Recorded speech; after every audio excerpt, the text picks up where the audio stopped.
of an apocalypse movie. I blinked in confusion.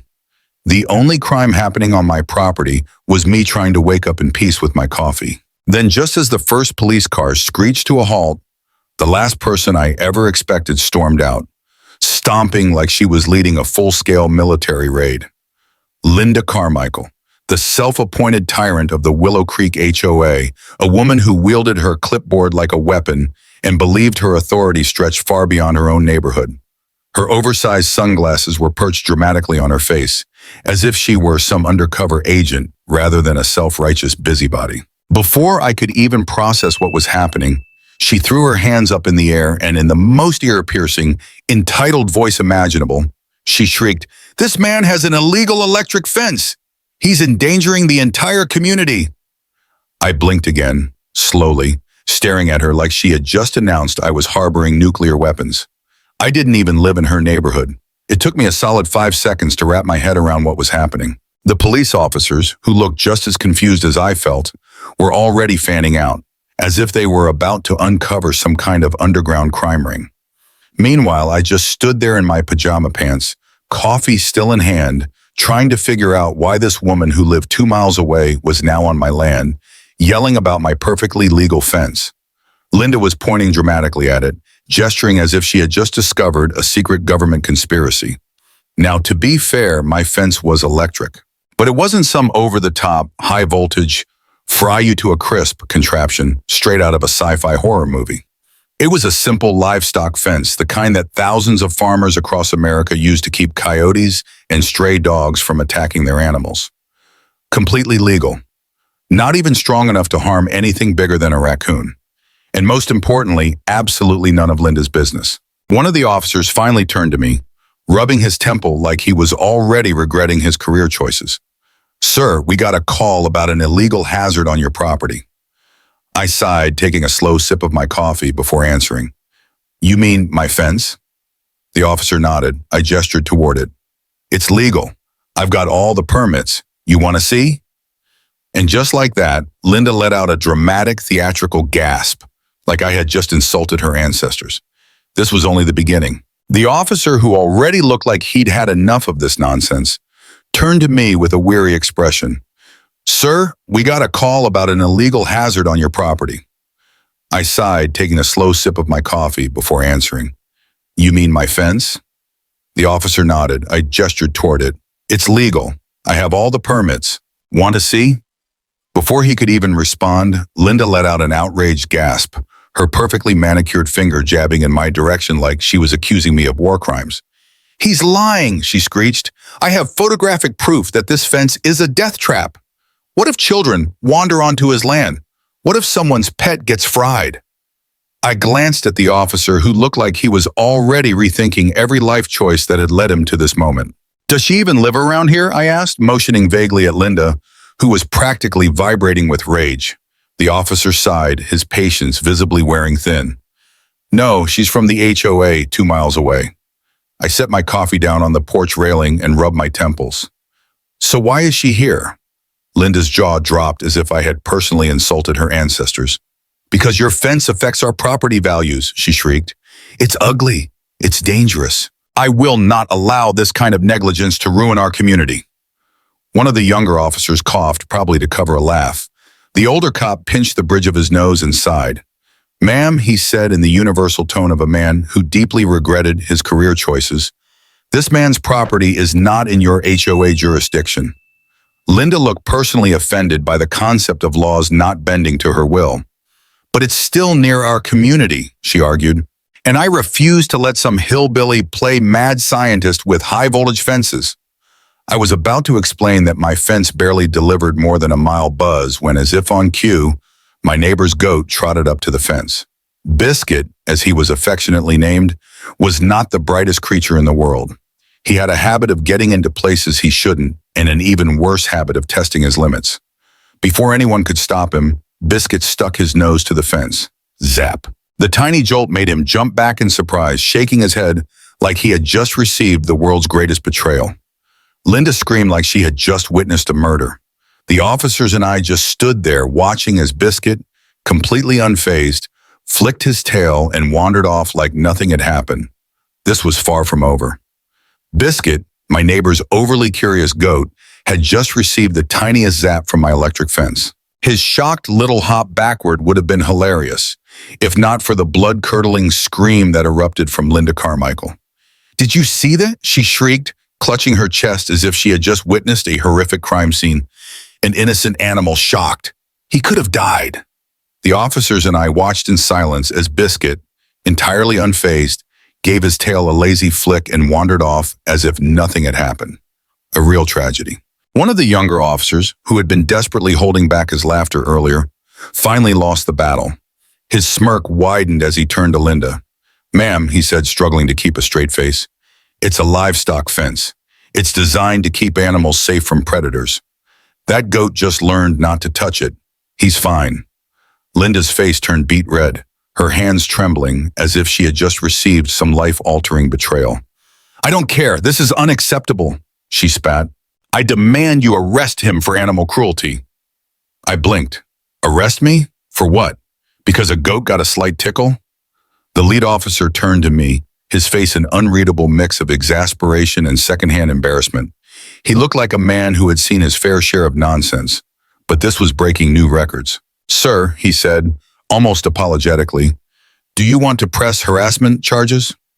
Linda let out a strangled gasp, her manicured nails digging into her clipboard like she was about to snap it in half. "Harassment? Me? I'm the victim here." I let out a long sigh and shook my head. "Nah," I muttered. "I'd rather just get back to drinking my coffee." That was the final straw.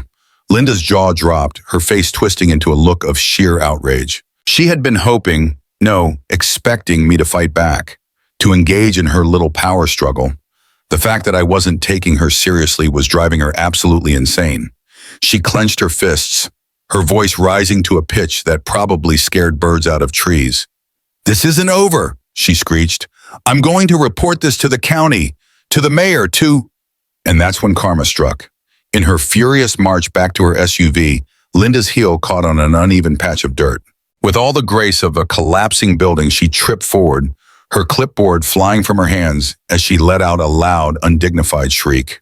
For a brief moment, time slowed. Then, thud.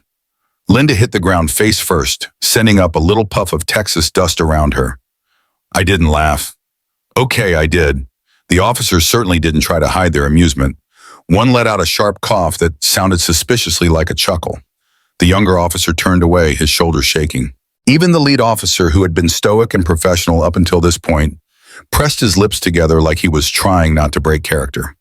Linda pushed herself up, her face now a delightful mix of rage and humiliation. She snatched her clipboard off the ground, dusted herself off, and stomped toward her SUV.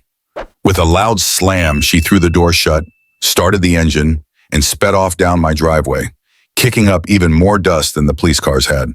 The officers, clearly eager to leave this madness behind, gave me polite nods before heading back to their cruisers. As the last patrol car pulled away, I picked up my coffee, took a slow sip, and let out a deep sigh. It was finally over, or so I thought. Linda Carmichael had sped off in a cloud of dust, her SUV fishtailing down my driveway like she was in some dramatic Hollywood chase scene. I shook my head, watching her go, muttering under my breath, "Crazy lady." Then I picked up my coffee, finally ready to enjoy some peace and quiet. Or so I thought. 2 days later, I walked out to check my mailbox and found it stuffed to the brim with papers. At first, I figured it was junk mail, maybe some credit card offers or those useless, "You may have won $1 million" letters. But as I pulled out the thick stack and flipped through the pages, my blood pressure spiked. Violation notices, fines, threats of legal action. All from an HOA I didn't even belong to. Stamped with the official-looking Willow Creek HOA logo, the notices accused me of being out of compliance with neighborhood aesthetics, claiming my fence was a hazardous structure that needed to be removed immediately. Some pages warned of escalating penalties if I refused to comply. One even had the audacity to mention a potential lien on my property. I actually laughed out loud at that one. A lien? On my property? They had zero legal authority over me. This was like a 5-year-old declaring himself president and trying to pass laws in his backyard treehouse. Shaking my head, I walked back inside and tossed the ridiculous paperwork onto the counter. I had a few options here. I could ignore them, tempting, but I knew Linda wouldn't stop. I could lawyer up, probably inevitable at this point, or I could have some fun with this. Because if Linda thought she could intimidate me with fake fines and empty threats, she had another thing coming. Later that day, I decided to pay a visit to Frank Dawson, my neighbor and the unofficial historian of local gossip. If anyone knew what kind of nonsense Linda had been up to, it was him. I found him kicked back on his porch, sipping a beer, while Biscuit, the now infamous goat, chewed lazily on an old boot. I dropped the stack of HOA violations onto the table next to him. "You're not going to believe this," I said. Frank squinted at the papers, flipping through them before letting out a wheezing laugh. "Oh, they really don't know when to quit, do they?" he said, taking another swig of his beer. I shook my head. "She's sending me fines from an HOA I'm not even a part of." Frank chuckled, leaning back in his chair. "That sounds about right." I raised an eyebrow. "Wait, you're not even surprised?" Frank let out another dry chuckle. "Son, Linda's been running that HOA like a dictatorship for the last 10 years. I frowned. "You mean this isn't her first time pulling something like this?" Frank sighed, setting his beer down. "Not even close. She tried to fine a guy for having the wrong shade of blue on his front door, threatened to sue a family because their kids were drawing with sidewalk chalk. Hell, she even tried to evict a retired veteran because he put up an American flag without official HOA approval." I let out a low whistle. "And nobody stopped her?" Frank shrugged. "Plenty have tried, but Linda thrives on conflict. The second someone pushes back, she doubles down. She's the kind of woman who'd rather burn everything to the ground than admit she's wrong." I rubbed my temples. "Great. Just great." Frank leaned forward, grinning. "So, what are you going to do about it?" I smirked. "Oh, I've got a few ideas." Because if Linda wanted a fight, she was about to get one. Frank Dawson leaned back in his chair, beer in one hand, the other flipping lazily through the stack of bogus HOA fines Linda had stuffed in my mailbox. After a few seconds, he let out a wheezing laugh. "Oh, she's really going for it this time." I shook my head. "She's sending me fines from an HOA I'm not even a part of. That's not legal, right?" Frank chuckled and took another sip of his beer. "Nope. But since when has that ever stopped Linda?" I raised an eyebrow. "You mean she's done this before?" Frank's grin widened as he settled deeper into his chair, looking entirely too entertained. "Son, Linda's been running that HOA like a dictatorship for the last 10 years. He started listing off her greatest hits, fining a guy because his front door was the wrong shade of blue, threatening to sue a family because their kids' sidewalk chalk decreased property values. And the best one yet, trying to evict a retired veteran for putting up an American flag without proper HOA approval." I let out a low whistle. "And no one stopped her?" "Oh, plenty of folks tried," Frank smirked. "But Linda thrives on conflict. The second someone pushes back, she doubles down. She's the type who'd rather go nuclear than admit she's wrong." I sighed, rubbing my temples. "Well, I'm not in her HOA, so she can threaten me all she wants. She has zero legal ground." Frank tipped his beer toward me. "That won't stop her." And he was right, because a few days later, Linda escalated to phase 2 of her insanity. This time, she wasn't just sending fake fines, she was waging an all-out misinformation war. It started subtly. Weird phone calls, unknown numbers, random people leaving concerned messages. Then it got worse. A local woman claiming to be from an animal rights group left a furious voicemail accusing me of running an electric death trap. Then another call, a stranger asking if my fence had electrocuted a dog. Then another, someone demanding to know how many animals had died on my property.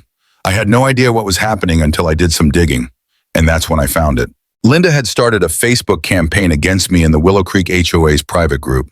She had edited a video, probably grabbed some random stock footage of an electrocuted squirrel, and posted it with a caption that read, "Warning, this man is endangering animals and children with his illegal high-voltage fence. This is not safe for our community." The comments section was a disaster. "This is disgusting. How is this allowed? Someone needs to shut this guy down. Won't someone think of the children?" I almost had to admire her dedication. Almost. But instead I grabbed my phone. Because if Linda wanted to play dirty, she was about to find out she picked the wrong fight. Linda Carmichael wasn't just spreading lies anymore. She had gone full-blown propaganda mode. In the Willow Creek HOA's private Facebook group, she posted a heavily edited, completely fake video claiming my fence was killing animals. She even included stock footage of an electrocuted squirrel, probably pulled from some random corner of the internet, to make it look like it had happened on my property. The comment section was a disaster. "This is disgusting. How is this man allowed to get away with this? We need to petition the county to shut this down immediately. Won't someone think of the children?" I almost had to admire her dedication. Almost. Instead, I picked up the phone and called my lawyer. While I waited for a legal response to this nonsense, Linda took things even further. She wasn't just lying anymore. She was actively trying to frame me for animal cruelty. One evening, while checking my security cameras, I caught movement near the fence line. Someone was sneaking onto my property. I pulled up the footage and nearly choked laughing. There, dressed head to toe in black, crouching dramatically like a cartoon villain, was none other than Linda Carmichael. She was dragging a dog crate with her. From the looks of it, she was trying to release an animal near my fence, probably hoping it would get shocked so she could record some kind of expose. Unfortunately for her, things did not go as planned. As she struggled with the crate latch, she tripped over a rock and landed face first in the dirt with a loud thud. And then, poetic justice. While scrambling to get up, she accidentally backed into my electric fence. The zap wasn't strong, barely enough to make her jump, but the way she shrieked and flailed like she had been hit by a bolt of lightning was pure gold. She staggered around, cursing under her breath, before giving up entirely and running back to her car. I saved the footage immediately. The next morning, I sent copies to my lawyer, the county animal control office, and just for fun, I uploaded a short, carefully edited clip online. And that's when things really got interesting. I kept it simple. Nothing aggressive, nothing malicious, just a short, well-timed clip of Linda getting what she deserved, along with a caption that read, "When your neighbor trespasses on your land at night and finds out electric fences work as advertised." The internet did the rest. Within hours, the video went viral. Thousands of people laughed at Linda's ridiculous antics, flooding the comments with gems like, "This is the greatest thing I've ever seen. How do we nominate this woman for the Darwin Awards? I need a whole TV series of HOA drama like this." Just like that, her credibility took a major hit. But Linda wasn't done, not even close. 2 nights later, someone tried to cut my fence. This wasn't just another sneaky nighttime stunt. This was full-on vandalism. Whoever it was had come prepared, wearing gloves, carrying wire cutters, and clearly intending to destroy my property. Fortunately for me, my security cameras caught everything. And fortunately for them, the sheriff's department didn't take kindly to trespassers. The next morning, I had an unexpected visitor. Linda, she was furious, practically vibrating with rage as she stormed up to my porch. A bandage wrapped around her wrist, and her face was a mix of anger and something that almost looked like fear. I barely had time to open my door before she started screaming, "How dare you!" I stared at her, confused. "What? You set me up!" she shrieked, jabbing a finger at my chest like she was about to declare war. I blinked. "Set you up? That video," she spat. "You put it online just to humiliate me. I demand you take it down immediately." I crossed my arms. "Oh, you mean the video where you were illegally trespassing on my property, trying to frame me for animal cruelty?" Her face turned an alarming shade of red. It was a social experiment. I almost choked. "A what?" Linda crossed her arms, like she had just given me some airtight legal defense. "A social experiment," she repeated, "to test the community's reaction to unethical animal treatment." I blinked at her. "So, you admit you trespassed?" Her mouth opened and closed like a fish. "That's not the point," I smirked. "Oh, but it is, especially when the sheriff sees the footage." For the first time, Linda actually looked nervous. "You wouldn't—" I leaned against my door frame and just smiled. Without another word, Linda stomped off toward her car, her heels digging into the gravel with every furious step. I watched her go, shaking my head. This wasn't over. Not by a long shot. The next morning, I woke up feeling like I was trapped in a never-ending reality show. one I never signed up for. At this point, it was almost impressive how much time and energy Linda was willing to invest in something that had absolutely nothing to do with her. As much as I wanted to sit back and let her spiral into irrelevance, I had a feeling she wasn't done yet. And sure enough, I was right. It started with a legal notice taped to my front door. Well, not a real one, of course. No law office or court in America would take Linda Carmichael seriously, but that didn't stop her from trying. The document was printed on cheap office paper and labeled as a cease and desist order from the HOA legal department. The funniest part? There was no HOA legal department. The entire thing was obviously written by Linda herself, filled with dramatic, nonsensical legal jargon, including phrases like electrical warfare against the community and public safety crisis of imminent concern.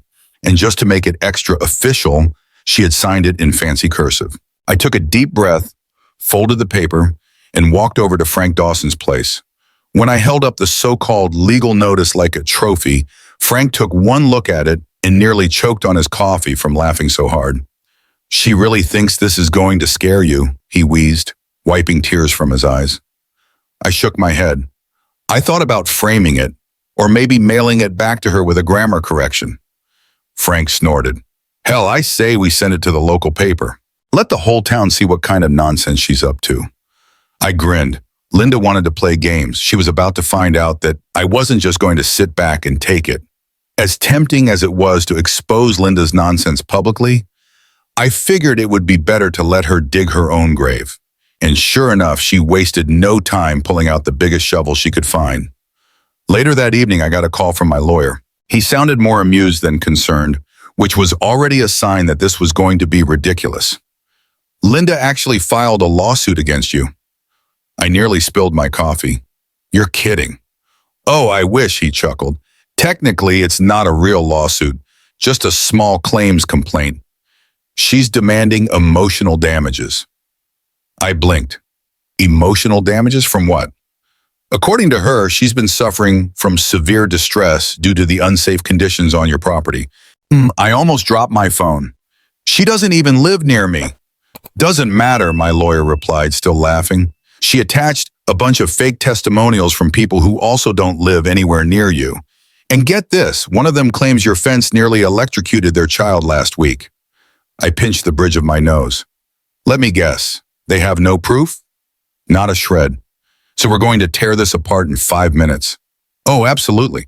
As ridiculous as it was, I showed up to court just to make sure Linda got the public embarrassment she deserved. The small courtroom was filled with bored clerks, an overworked judge, and a handful of spectators who clearly had nothing better to do. And there she was, Linda Carmichael. She sat at the plaintiff's table, looking smug, dressed like she was about to argue in the Supreme Court, complete with a stack of folders, a dramatic sigh, and an exaggerated headshake every time I so much as looked in her direction.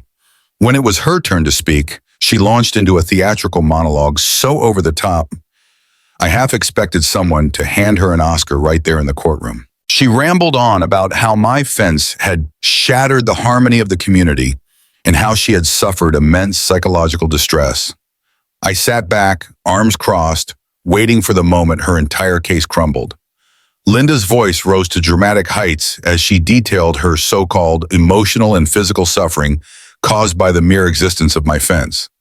"I live in constant fear of what could happen if this hazard isn't removed. The stress has been unbearable." The judge, an older woman with a no-nonsense attitude, raised a hand and cut her off mid-rant. "Ma'am, do you have any actual evidence that this fence has harmed you in any way?" Linda hesitated. The first crack in her confidence appeared. "Well, I have received countless complaints from concerned citizens." The judge's eyebrow twitched. "Do you have any documentation proving that you have legal authority to enforce rules on this man's property?" Linda's smug expression wavered. "Well, no, but as a community leader, The judge let out a long, tired sigh. "Ma'am, this case has no merit.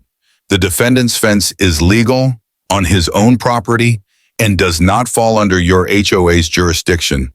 Your complaint is dismissed." Linda turned bright red.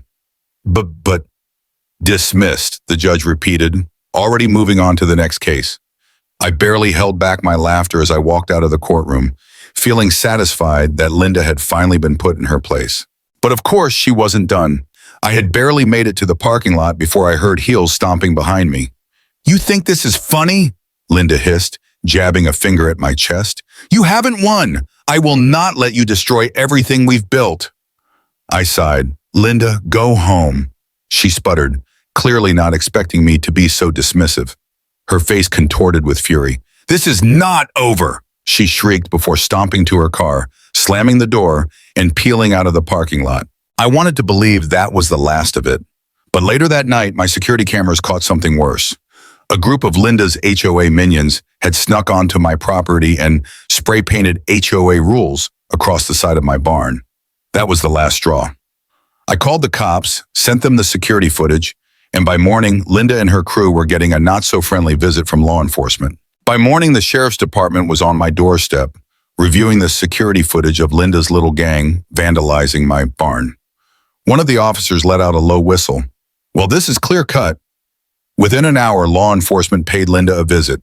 She must have thought she could talk her way out of it, like she had so many times before.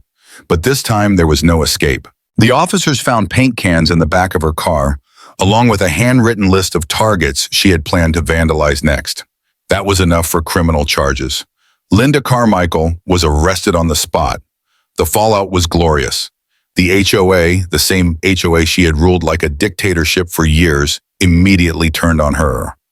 Residents who had once been too afraid to speak out suddenly found their voices. The HOA board, desperate to distance themselves from the scandal, held an emergency meeting and voted her out as president. It was as if the entire neighborhood had been waiting for this moment. People came forward with stories of Linda's bullying, harassment, and ridiculous rules. By the end of the week, she had lost everything. And then, the final blow. A for sale sign appeared in Linda's front yard. I stood on my porch, sipping my coffee as her moving trucks arrived. She refused to make eye contact as she stormed in and out of her house, loading boxes into her SUV. By noon, she was gone. Frank Dawson walked over, chuckling as he watched Linda's car disappear down the road. "Reckon that's the last we'll hear of her." I nodded. "Let's hope." Biscuit, my neighbor's troublemaking goat, wandered over, eyeing the fence. I chuckled and patted his head. "Not today, buddy."